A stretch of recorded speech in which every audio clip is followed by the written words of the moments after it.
Thank you very much, ladies and gentlemen. I first of all should point out that I am a layman, and on my way through doing all this stuff, I've just been studying the Constitution. We have much written Constitution, as you're about to see, and really what I want to do is to empower people to understand that we do have written Constitution and roughly what it is.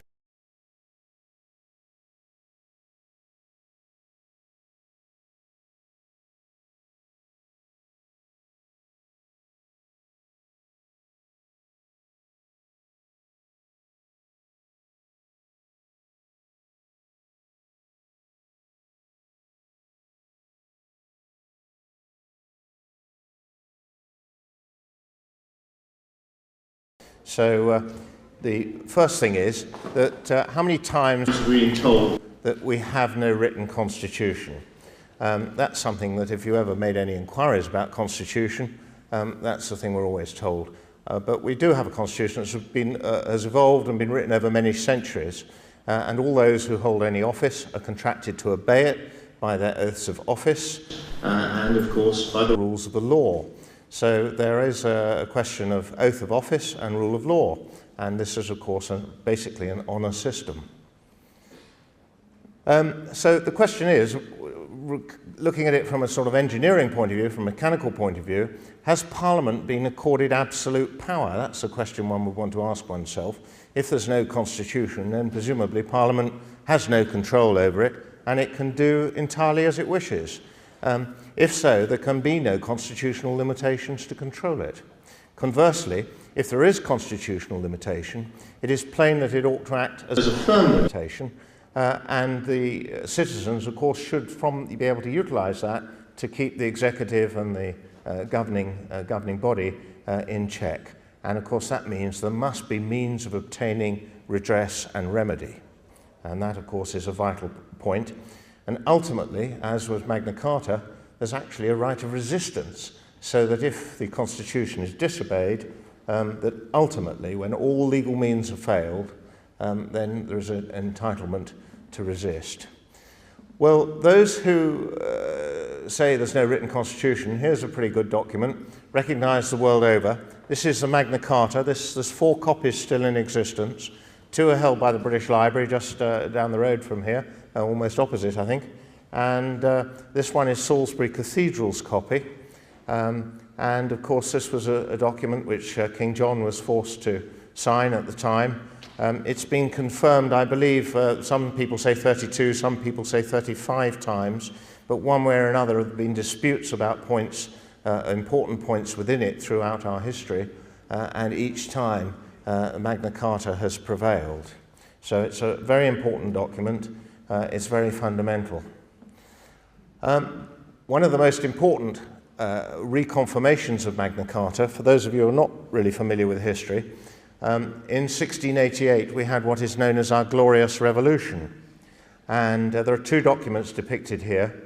The one nearest me is our Declaration of Rights from 1688, and that had a statutory form, the Bill of Rights, which is on the right-hand side there. These are very important and very interesting documents. They exist, as you can see, they're current.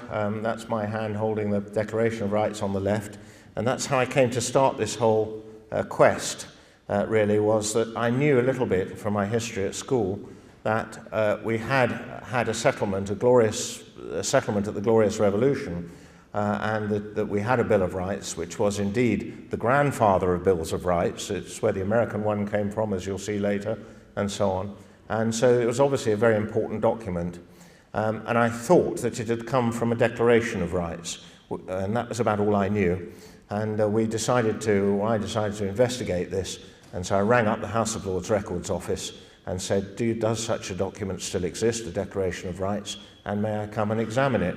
And indeed I did, and ended up being allowed. They couldn't give me a transcript of it, which is in itself quite remarkable, because of course if this had been anywhere else in the world, this document would have been hugely treasured and on display.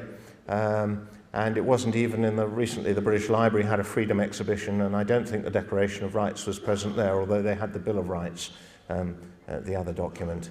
But the Declaration of Rights is actually the settlement terms of the Glorious Revolution. Now, why this is important is because at that time, the old divine right of kings, where the king was assuming absolute power in 1688 under the Stuart kings, King James and so on, that was put an end to by this settlement. And this particular document, the Declaration, was the fundamental contract by which the whole thing was settled. So we'll come on to that in a little while. But what you have in Magna Carta, and in essence what happened in 1688, incidentally, comply or can be seen as complying with the terms of enforcement under Magna Carta for claiming redress and remedy. Anyway, what is Magna Carta? Well, one thing, it's a presumption for liberty. It's a limitation of power. It stops the power being enforced by the state. It's very important because trial by jury is how judgment is created. So it's very difficult, as long as trial by jury exists, for a dictator to get hold, because he cannot enforce his rules.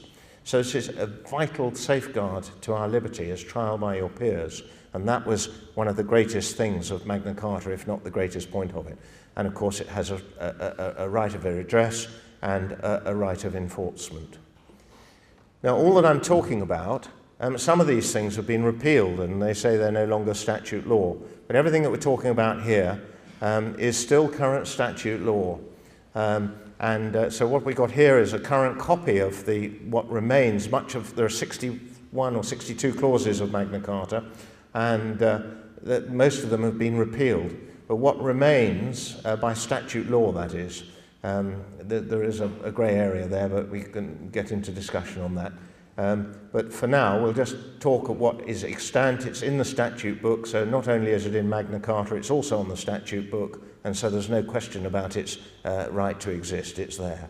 And here you can see a copy, last printed, I think, in 1978, and what remains of Magna Carta. And there is this most important clause. And really, of course, if Parliament wanted to do away with it, it would be repealing its right to exist. And no free man shall be taken or imprisoned or disseised of his freehold. Disseised is to have his freehold taken, to be seized, in other words. To be disseised of his freehold or liberties, or free custom, or to be outlawed, or to be exiled, or anywise destroyed, nor will we not pass upon him, nor but by lawful judgment of his peers, or by the law of the land. We will sell to no man, we will not deny or defer justice or right. So that's a very, very important point. Of course, a lot of us wouldn't think there's much when we talk about sell justice today. You need a bit of money usually to manage to get yourself sorted out in the courts, as we all know.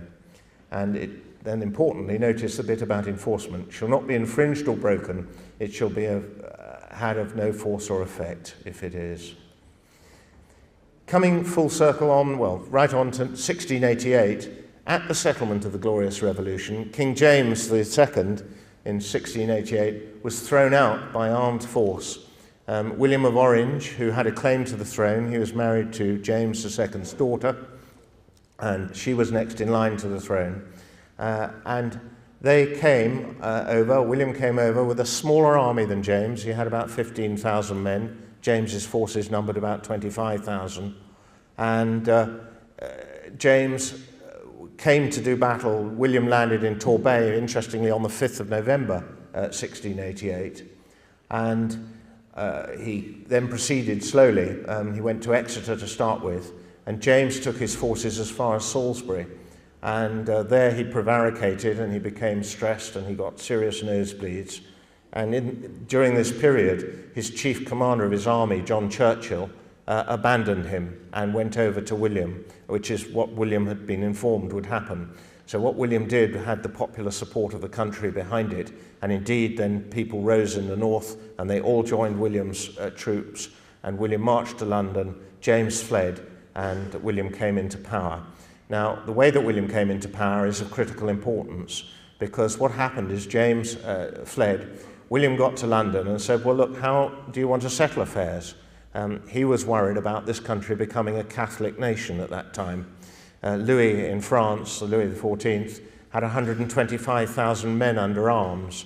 And fortunately, he had turned south at this time to go down to Austria and have a battle down there. So William was able to come from Holland with his small force, and he was worried about Holland being overrun, which was the only Protestant enclave. And of course, if you know of the Huguenots, the French Protestants who were being thrown out at that time and persecuted, and they were coming to England. And religion was about two power bases in Europe at the time, in primarily the Catholic and the Protestant religion. So we were the outpost for the Protestant cause at that time. And William wanted to maintain it so that he could create a bastion against Louis.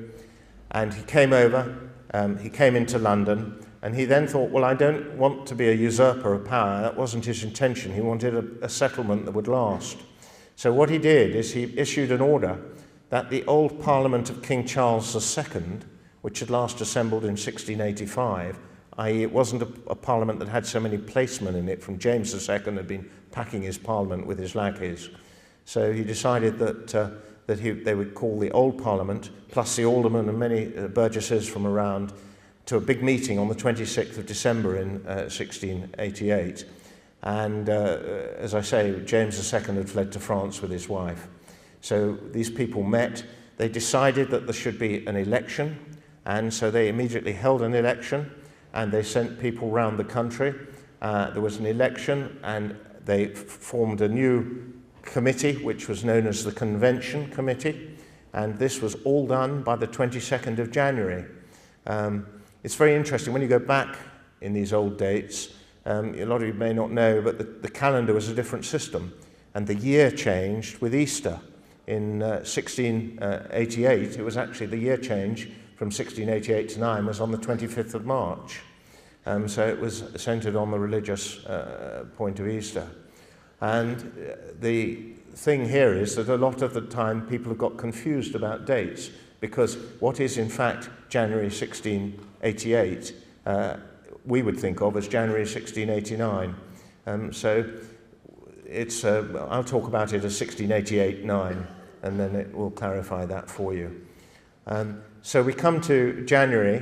This convention met, and they assembled on the 12th of, on the 22nd of January, and they assembled till the 12th of February.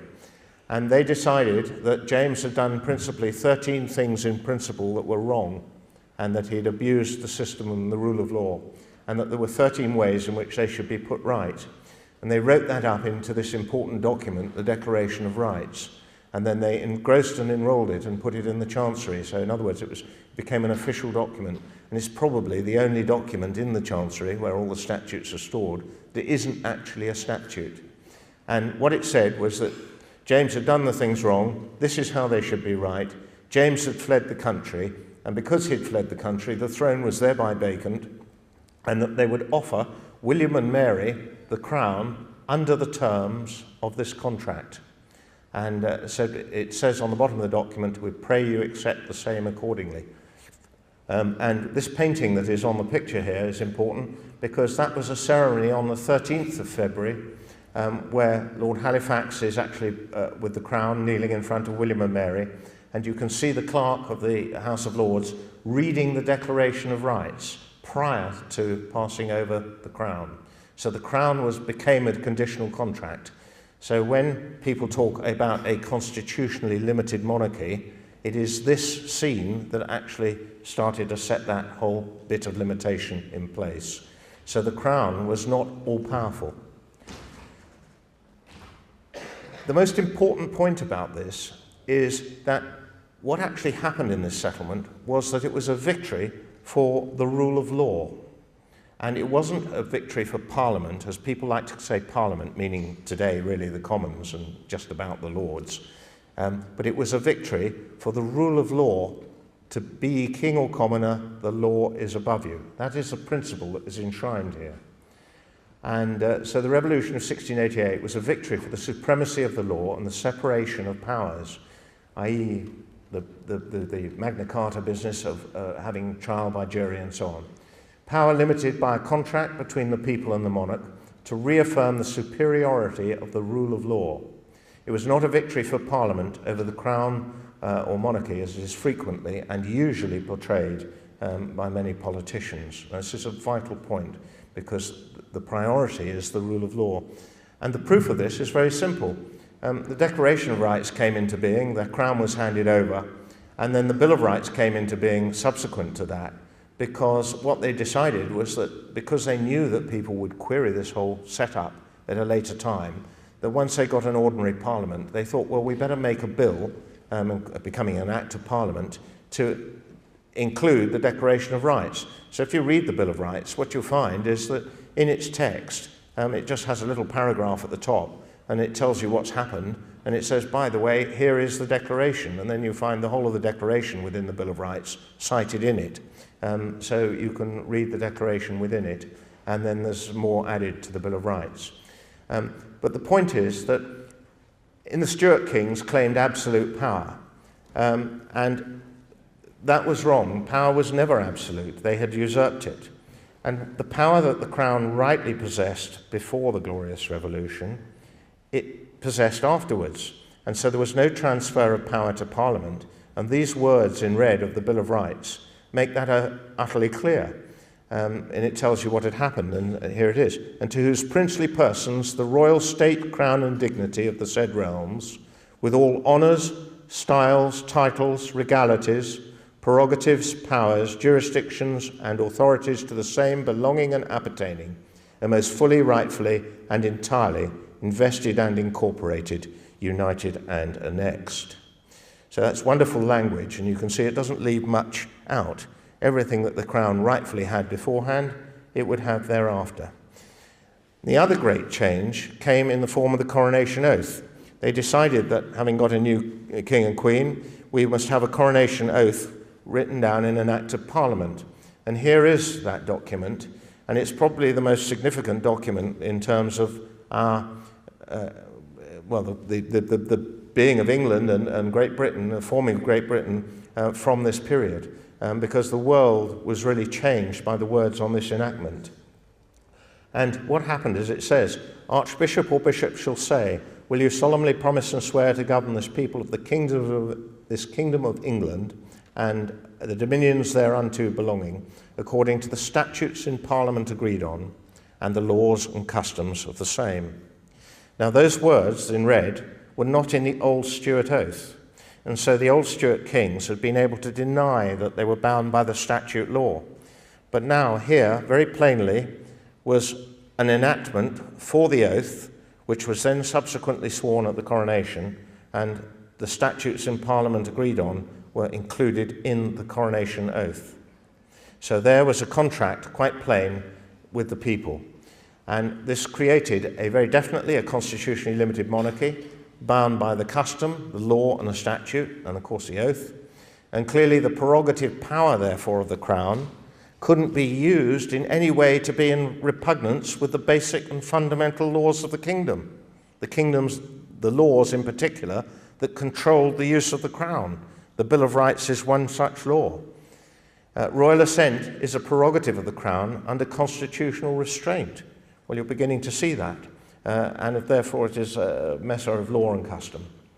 And there are these most important words, once again. It's a great privilege to be able to go to the House of Lords Records Office and find these documents. After all, this was written in 1689, because it was actually April that the coronation was, I think, on the 16th of April, 1689. And to be able to find these things and actually look at the original thing is something, really quite special. To bring us up to date, here is Elizabeth and her father's coronation oaths. Not as grand as some of them, but just so that you know this isn't just me talking, one of our great lawyers, 100 years later, Sir William Blackstone, or 75 years later, said this about the coronation oath and the Bill of Rights. And incidentally, Sir William Blackstone, many of you will know, wrote some marvellous books which are very highly regarded as literary works and works on the law. Called 4 constitutional volumes of his book. Anyway, he says this, however, in what form it soever be conceived, this is most indisputably a fundamental and original and express contract. So there we have it. The Crown is bound by a contract. And to reduce that contract to a plain certainty, so that whatever doubts might be formally raised by weak and scrupulous minds about the existence of such an original contract, they must now entirely cease, especially with regard to every prince who has reigned since the year 1688. So you can see that I'm just showing you things that I have been able to confirm in our law books and elsewhere, and in court judgments and so on. So I thought, well, this is terrific. I think I found a limitation to Parliament's power, because Parliament always says it can do what it likes, it can do anything. So I thought, right, we better ask a question. So I got my MP, Howard Flight, who kindly went along with this idea, to pose a question of Tony Blair back in 2000, it was July 2000. And I thought, well, let's ask the Prime Minister whether he could recommend a breach of the coronation oath, because that ought to be a fundamental thing. Let's see if they feel if they can do what they like, they can recommend a breach of the coronation oath. It's a bit difficult to see how Her Majesty could agree to a breach of her oath. So I wrote the letter, and Tony Blair couldn't answer it himself, which is really hardly surprising now. He got Jan Taylor. The Prime Minister has asked me to arrange for a Minister of the Home Office to reply to you direct. I actually find that quite astonishing. It's a very simple question, and there's no doubt what the answer ought to be. We all know that. But anyway, Jack Straw was then Home Secretary, and he wrote back, I can confirm that the coronation oath is a solemn undertaking by the Sovereign and is regarded as binding throughout her reign. Binding throughout her reign, strong words. Her Majesty would not be advised to give her assent to a provision which contradicted that oath. Wow, we're getting somewhere. Some limitation. So let's just go back and have another look at the Coronation Oath Act. And on Acts of Parliament, you have a part which is called the preamble, obviously, at the beginning. And it's very interesting. Here's the preamble to the 1688-9 Coronation Oath Act. And it says, whereas by the laws and ancient usage of this realm, the kings and queens thereof have taken a solemn oath upon the evangelists at their respective coronations, to maintain the statute, laws, and customs of the said realm, and all the people and inhabitants thereof, in their spiritual and civil rights and properties. Well, think about that. That's really important, because it's telling you why the oath is taken. The oath is taken to maintain the statute, laws, and customs so that the inhabitants, the subjects, can be kept in their spiritual and civil rights and properties. That's quite a thing. So that is the fundamental purpose of Parliament. It's not to take your goods away from you, your chattels and your possessions. It's to secure your private property and your spiritual and civil rights. Very important. And then, further into the coronation ceremony itself, the Queen, having said that she'll agree to the statutes in Parliament, or agree to govern only according to the statutes in Parliament agreed on, will you to your power cause law and justice in mercy to be executed in all your judgments? King or Queen, I will. So there you have it. All judgments will include law with justice in mercy.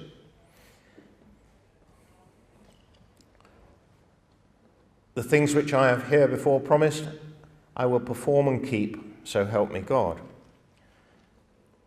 So that is a very solemn business.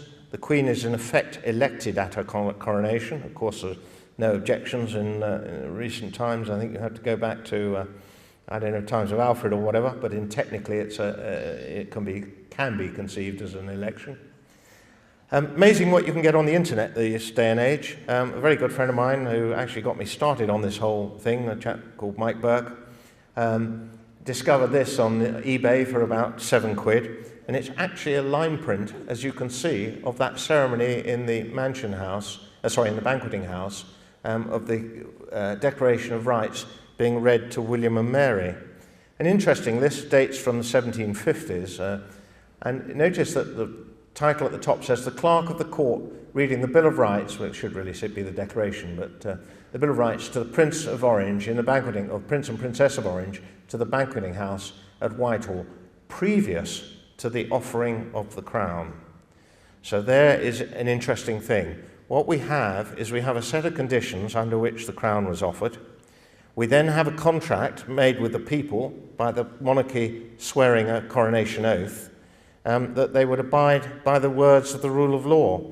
Well, these words in the Bill of Rights and the content of it are there to control the authorities of the Crown. And if they control the authorities of the Crown, they control the authorities of our Parliament. That must be the only logical deduction.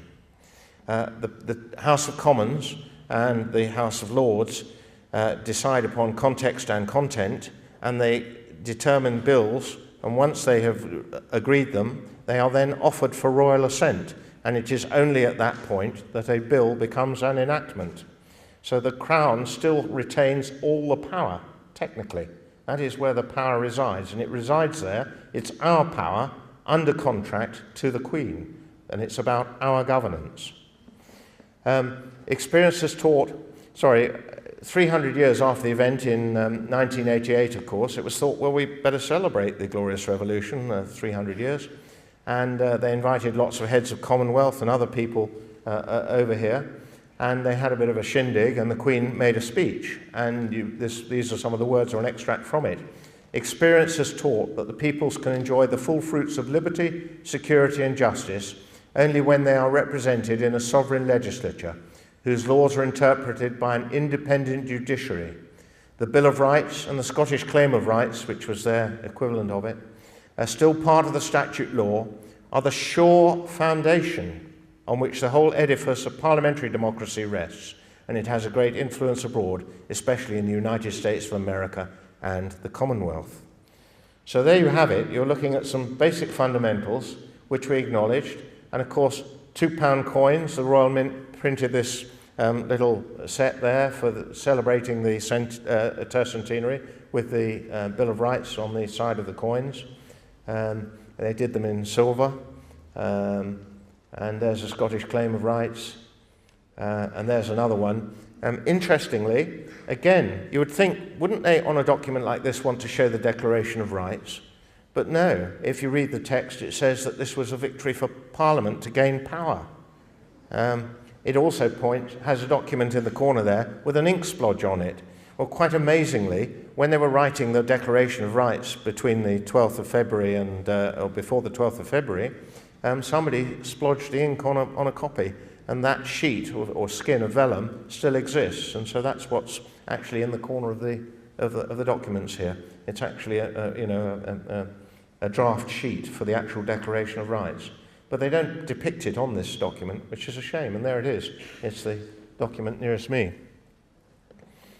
Quite extraordinary. It should be much respected. So that's the fundamentals of this thing. So I've basically discovered that they get a bit shy when you say, well, can you recommend a breach of the coronation oath? So I thought we'd better go to Parliament's very own handbook, which is called Erskine May. And this is, again, a second-hand copy from the 1920s, but it doesn't alter these principles. It's very interesting because it says that the Act of Settlement affirms that the laws of England are the birthright of the people thereof. And all the kings and queens who shall ascend the throne of this realm ought to administer the government of the same, according to the said laws. And all their officers and ministers ought to serve them respectively, according to the same. So here you're seeing quite clearly there's an Act of Parliament that tells ministers that they've got to abide by the law. The succession of the Crown Act, which was an anti-Jacobite act in 1707, declared it high treason for anyone to maintain and affirm by writing, printing or preaching that the kings or queens of this realm, by and with the authority of Parliament, are not able to make laws and statutes of sufficient force and validity to limit and bind the Crown and the descent, limitation, inheritance and government thereof. Interesting point, isn't it? Nor was this a modern principle of constitutional law established for the first time by the Revolution of 1688. If not admitted in its whole force so far back as the Great Charter of King John, it has been affirmed by Parliament in very ancient times. So there we have it. That's Parliament's own handbook saying, well, wait a minute, we've got the rule of law here. So the rule of law is not just do as we say. The rule of law is a principle. It is a principle about how we shall be governed. And that, of course, is vital, because if it's a principle about how we shall be governed, it probably sets out how we can get redress and remedy. The Act of Settlement, again, this was passed in 1701. I won't go into details on it, but there it is. That was the original one. Cabinet members or privy councillors, they all swear oaths of office. Again, I'll come back to that in a little while. Parliamentary Code of Conduct. Well, we're now all knowing that we've got Parliamentary Code of Conduct for our MPs. Public duty. MPs' public duty. By virtue of the oath or affirmation of allegiance taken by all members when they are elected to the House. And remember that to be in the House, they have to swear an oath of allegiance. Well, that allegiance is not really doff cap to your Majesty quite. It's doff cap to the people and to the power of our Constitution. That's what the majesty of the Crown is all about, and that's where this really resides. But there's a lot of mileage in saying, oh, it's all doff cap to the royalty and all the rest of it. So, by virtue of the oath or affirmation of allegiance taken by all members when they are elected to the House, members have a duty to be faithful and bear true allegiance to Her Majesty the Queen, her heirs and successors according to law. Members have a duty to uphold the law and to act on all occasions in accordance with the public trust placed in them. Well, quite evidently, the public trust we place in our MPs is to abide by the rules of our constitutional law in order that we can be governed for our liberty, because that is the purpose of the Constitution. It took me nearly 10 letters to get out of the Lord Chancellor's office I would agree that we're all subject to the rule of law and that this is a fundamental and an essential principle of democracy.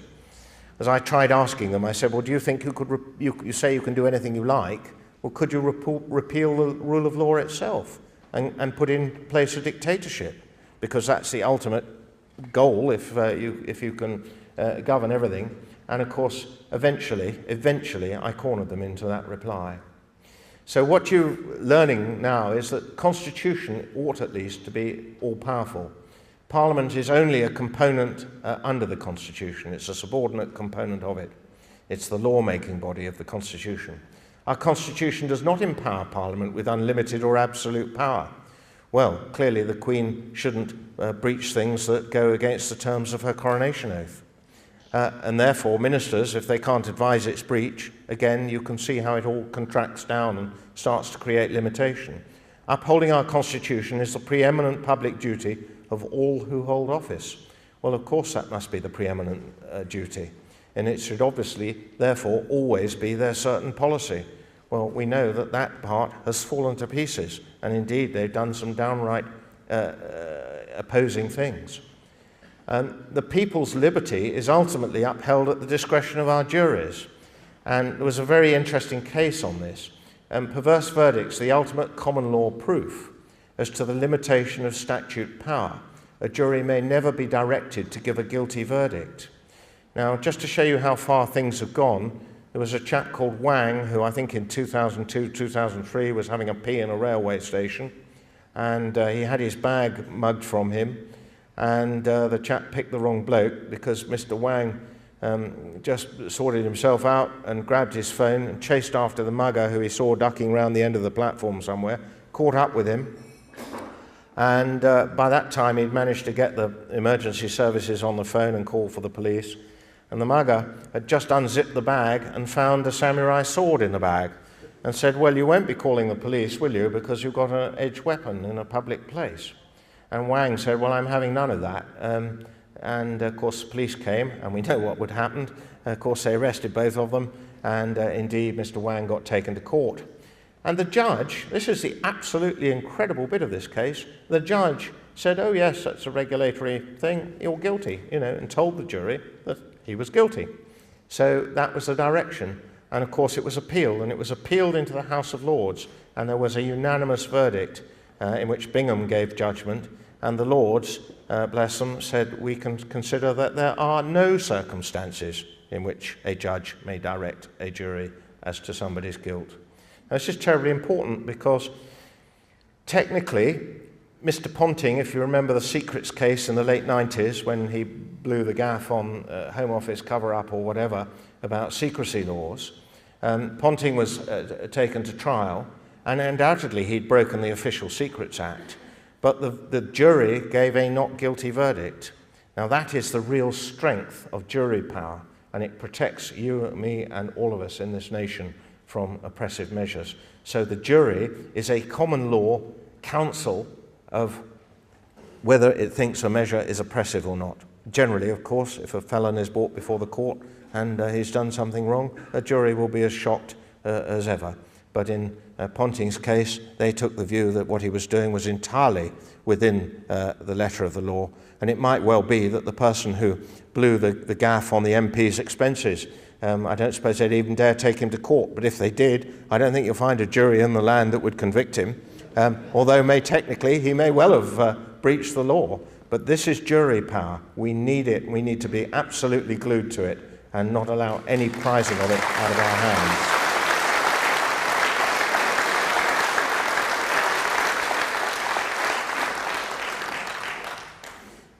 To go the other way, to see what happens when autocratic power takes hold, Henry VIII, and this is the earliest document that I've handled as such, had an act against poisoning back in 1531.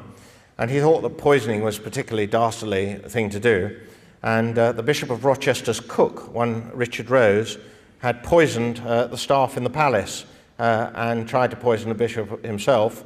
And one Alice Trippitt is recorded on here as dying. It says, it's a bit unclear because it talks about 17 being mortally affected. So I don't know whether it kills 17 people or not, but it actually only declares poor Alice Trippitt as having died. Anyway, that is the power of these bits of paper or parchment. This act was an act against poisoning. And what did it do? Henry VIII wanted to set an example. So poor old Richard Rose, Richard Rose shall therefore be boiled to death. And indeed, he was boiled to death, and I'm able to confirm that in some other parliamentary books that I have, which were printed in the 1750s. Hall mentions another act, that those who poisoned any person should be put into hot water and boiled to death. This act was made, adds he, because one Richard Rose in the Parliament time had poisoned divers persons in the Bishop of Rochester's palace, for which fact he was duly boiled to death in Smithfields. So that makes you think about it a bit, doesn't it? It brings a bit of reality to this. Now then, excessive bail ought not to be required, nor excessive fines imposed, nor cruel and unusual punishments inflicted. That is one of the 13 clauses and the remedy, or rather, for one of the wrongs that James was about. And that is in the Declaration of Rights, and of course it is therefore in the Bill of Rights. That excessive bail ought not to be required, nor excessive fines imposed, nor cruel and unusual punishments inflicted. Well, cruel punishments did go on, and they went on for much longer into Nelson's Navy. I think we had, or certainly had floggings much more recently, but keel hauling, which was a particularly nasty punishment, but it was the usual naval punishment for certain crimes. So what this clause did is it had a civilizing influence, and by and large I think it stopped the hang-drawing and quarterings, which were very grotesque business for those who committed treason. If you ask the man in the street, what about Constitution? Generally we get, oh, well, we don't have one, but the Americans have got one. So let's have a look at the American Constitution, because didn't they use exactly the same principles as we did? A lot of them, after all, were Englishmen who had got fed up here and didn't like paying too much tax, so they went abroad. And yep, they had their Bill of Rights, and here it is. And the whole thing is built on exactly the same thing. It's principles written down, known and declared beforehand, which is called law, written law, statute law, and oaths of office and honour to bind this whole lot together so that they shall be obeyed. And, of course, that there's means of redress and remedy in event that they go astray. And interestingly, not only did the Americans make their Bill of Rights, they actually copied bits of it word for word from our own. And so here you can see excessive bail shall not be required, nor excessive fines imposed, nor cruel and unusual punishments inflicted. And there it is as article, the 10th article. And those words, of course, come directly from our Bill of Rights. So everyone talks about having a Bill of Rights and the American Bill of Rights and all the rest of it. Well, actually, we've got the granddaddy. There he is.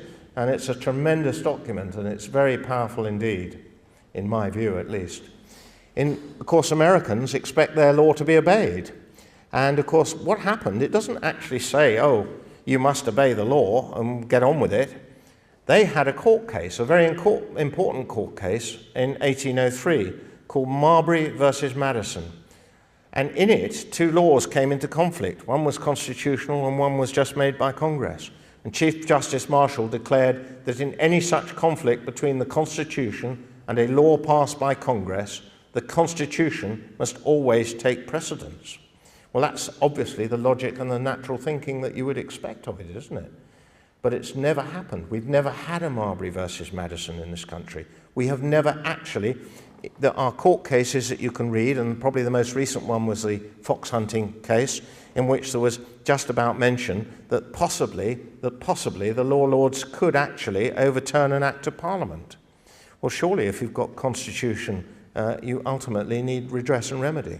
And sure, the act shouldn't get through in the first place, but if they do, then surely we ought to be able to go peaceably to our courts and get them declared void. And that is something that hasn't happened here, but did happen in America, and that is the only reason that the American Constitution is so revered by their people, simply because they have had such a court case. Now, of course, there is a right of petition. We have a right of petition here to the Crown, and the Americans copied that bit too. So, because that's a bit that connects them with their Constitution, to petition the government for redress of grievance. And that, of course, comes out of the Magna Carta as well.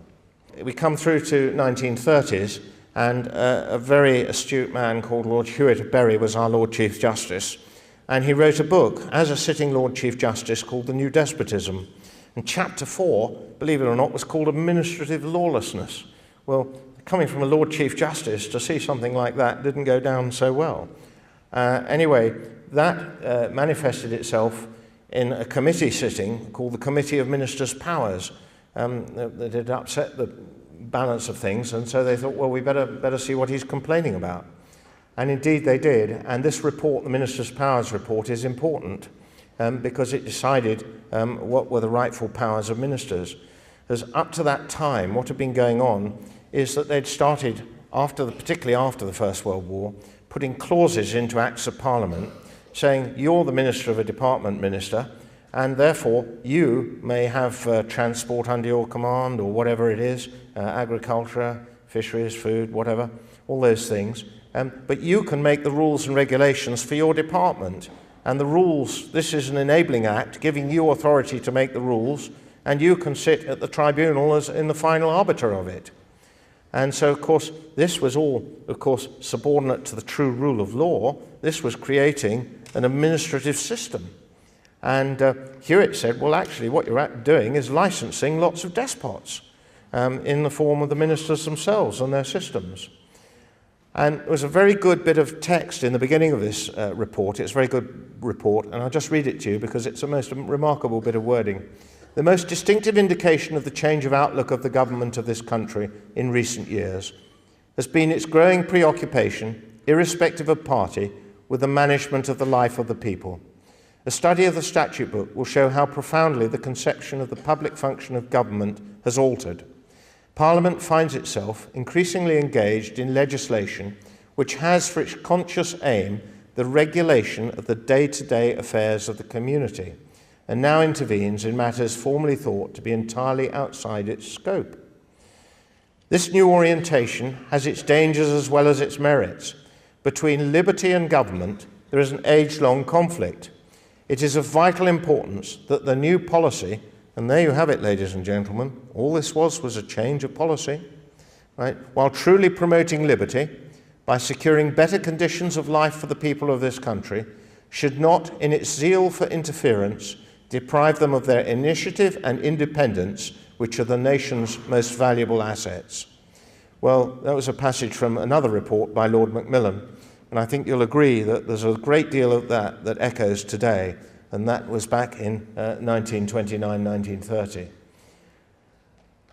What happened is that the Minister of Power's report came in 1932, and it criticised the way things were going, and said that, look, if ministers are going to run departments, instead of them just making lots of rules and regulations, all these rules and regulations ought to be numbered and properly written down and to some extent approved by Parliament, if not in a whole statutory format, will create something which they did called the statutory instrument.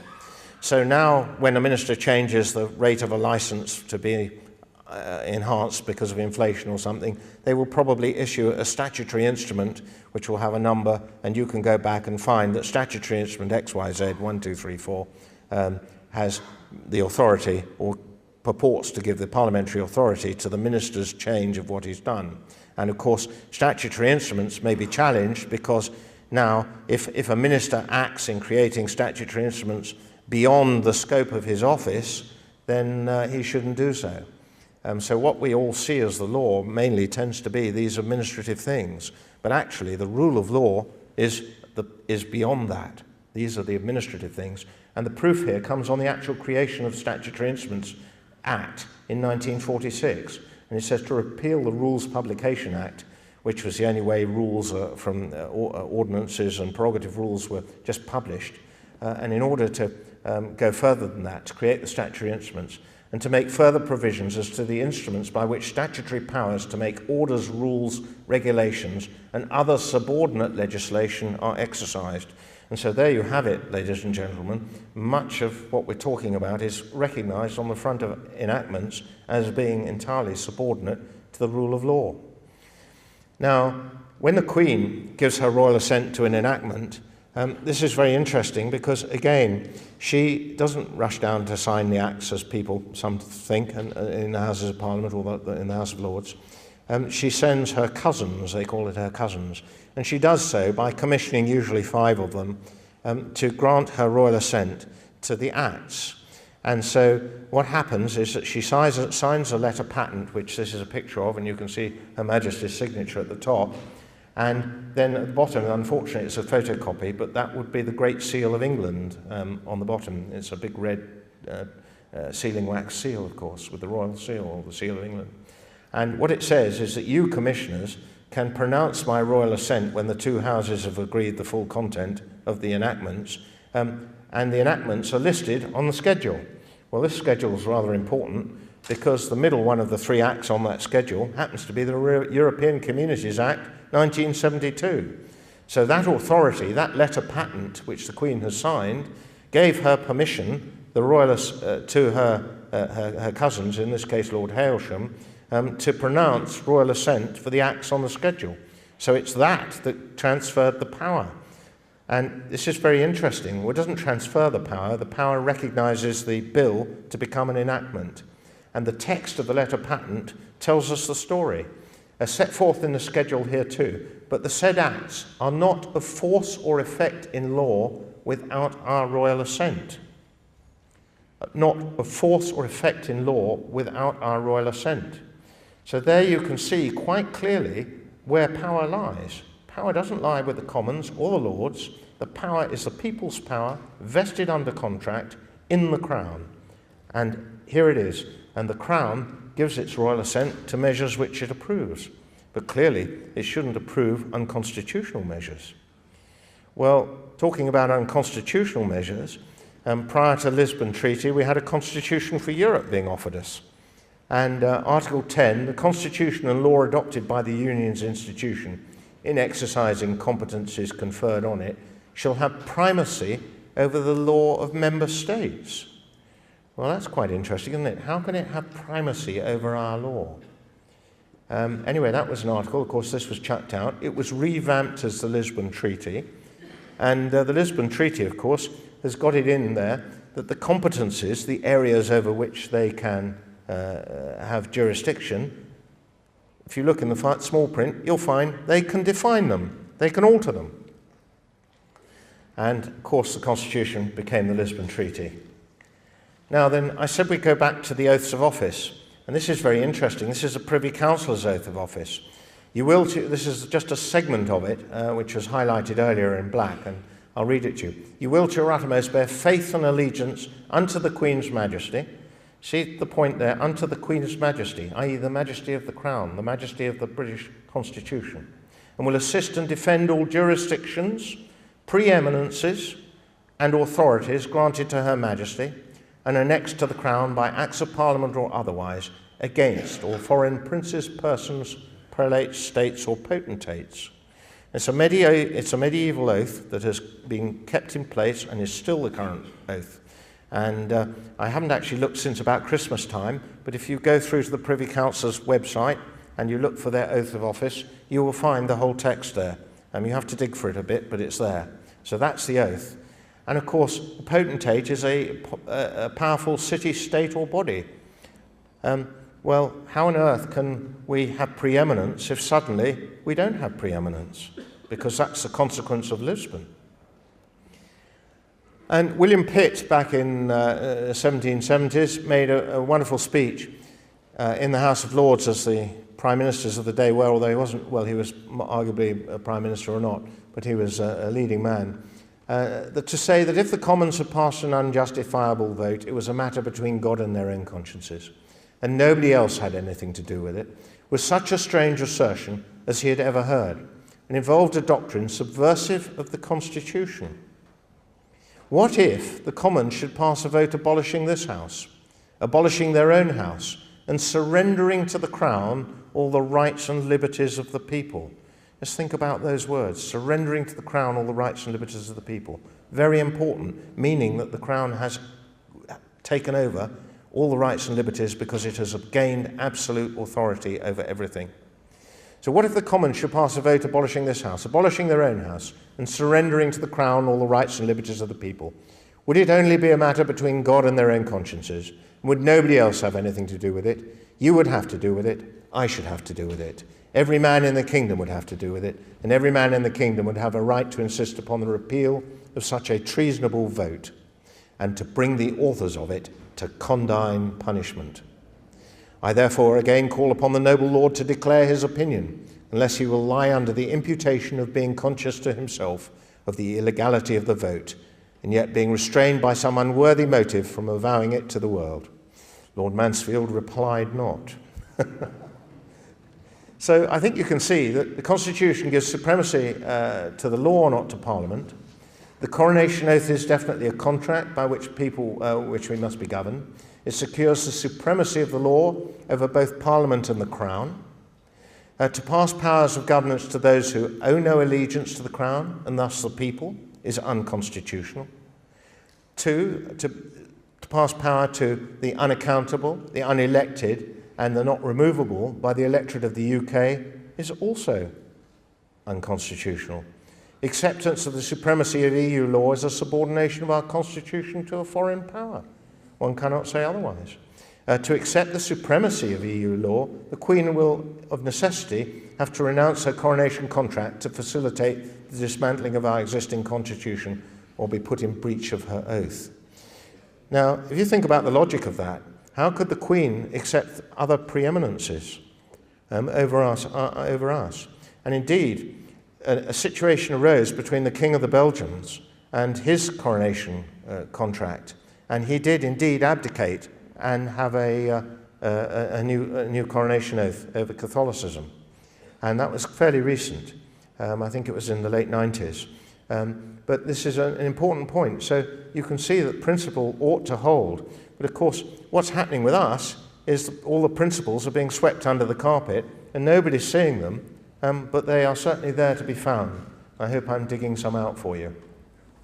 Bowles versus Bank of England in 1912, very important case. For those of you who remember your history lessons a little bit, the budget failed in 1910, and Mr. Bowles was obviously a very wealthy man. He had dividends from shares of about £30,000, but the budget went down. And one clause of the Bill of Rights is no taxation without representation, i.e. an enactment of Parliament. There cannot be taxation by the Crown directly. There must be an act of Parliament to justify it. So he said, well, your budget's failed. You can't have your dividend. And the taxman said, no, we're taking our dividend. Bad luck. So he went to court and got this judgment. The Bill of Rights still remains unrepealed. No practice or custom, however prolonged or however acquiesced in on the part of the subject, can be relied on by the Crown as justifying any infringement of its provisions. Strong words, any infringement of its provisions. And then an issue over television licenses. Mr. Congreve, who I believe was a Queen's solicitor, very astutely realised when colour televisions were coming in and everybody had black and white televisions, that they thought that they suddenly realised there was a great opportunity to get some more tax. Suddenly we won't just have a television licence, it'll be a black and white licence and a colour licence. So we'd all held television licences, those that had black and white televisions, as that was the only thing that was around. Suddenly colour comes on the scene, so the Home Office suddenly announced that the television licence will be turned into a black and white licence at 12 quid, and you'll have to, if you want a colour television, you'll have to pay 18 quid for your new colour television licence. And Congreve went out and bought a television licence the day or two before they changed the system. So he had a year to run with a television licence. And he, of course, paid his £12, not £18 as was being demanded. Well, the Home Office, it got publicised in the press, and 44,000 other people went and did the same thing, and good on them. And, of course, he went to court and defended the situation, because the Home Office sent demands to everybody and said, oh, you've got to give us your extra £6. You've got a colour television, haven't you? And they said, no, our licences last for all but a year now. And of course, it got to court, and Denning said this: there is yet another reason for holding that the demand for £6 to be unlawful. They were made contrary to the Bill of Rights. They were an attempt to levy money for the use of the Crown without the authority of Parliament, and that is quite enough to damn them. Strong stuff. Now, another feature of the Bill of Rights is parliamentary privilege, so that to make sure that MPs can't be sued for nasty things they might say about any of us in the House, and rightly so, they are under a system of privilege. And that privilege is recorded in the Bill of Rights. Marvellous. So you can imagine that when this was questioned as an issue, the Speaker, back in '93, Madam Speaker, the question of parliamentary privilege had arisen. It is now a well-known court case called Pepper versus Hart. Madam Speaker, the Bill of Rights will be required to be fully respected by all those appearing before the courts. So when it's a matter of parliamentary privilege, they want it fully respected. When it's a matter of the subject's liberty, it may be a little tougher. This privilege is confirmed in the Declaration and Bill of Rights, and it's what is known as Article 9, but it's not actually known by number in the documents. When Mr. Blunkett lost an issue of asylum seekers, that got in the press, and it was taken up by the Times, and Camilla Cavendish, the reporter here, asked Lord Wolfe about the issues, and because the Lords, in effect, were getting close to saying that the enactment couldn't apply. Lord Wolfe asked what would happen if there had been a clash between parliamentary sovereignty, which of course it means that we're above the law and you do what we say, and the rule of law. His sober answer was that the question ought not to be asked. Well, of course he's right. Technically it ought not to be asked, because Parliament ought to abide by all the constraints upon, the constitutional restraints upon it. But he said his sober answer was that the question ought not to be asked, but it must be. That were the words from Camilla Cavendish. Going back to Lord Hewitt, amazing how studying some of these legal things gets you a tremendous insight into what's going on.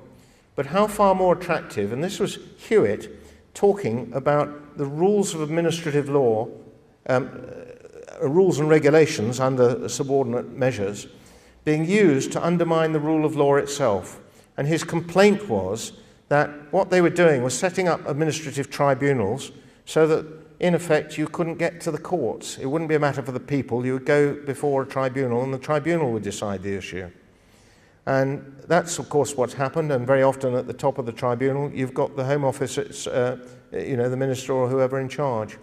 And Hewitt recognised the problem and put it like this: but how far more attractive to the ingenious and adventurous mind to employ the one to defeat the other, and to establish a despotism on the ruins of both. It is manifestly easy to point to a superficial contrast between what was done or attempted in the days of our least wise kings and what is being done or attempted today. In those days, the method was to defy Parliament, and it failed. In these days, the method is to cajole, to coerce, and to use Parliament, and it is strangely successful. The old despotism, which was defeated, offered Parliament a challenge. The new despotism, which is not yet defeated, gives Parliament an anaesthetic. The strategy is different, but the goal is the same. It is to subordinate Parliament, to evade the courts, and to render the will or the caprice of the executive unfettered and supreme. Now that was 1929, so you can see that he got a pretty good handle on what principles and what the change of principles could do to us. Thank you very much.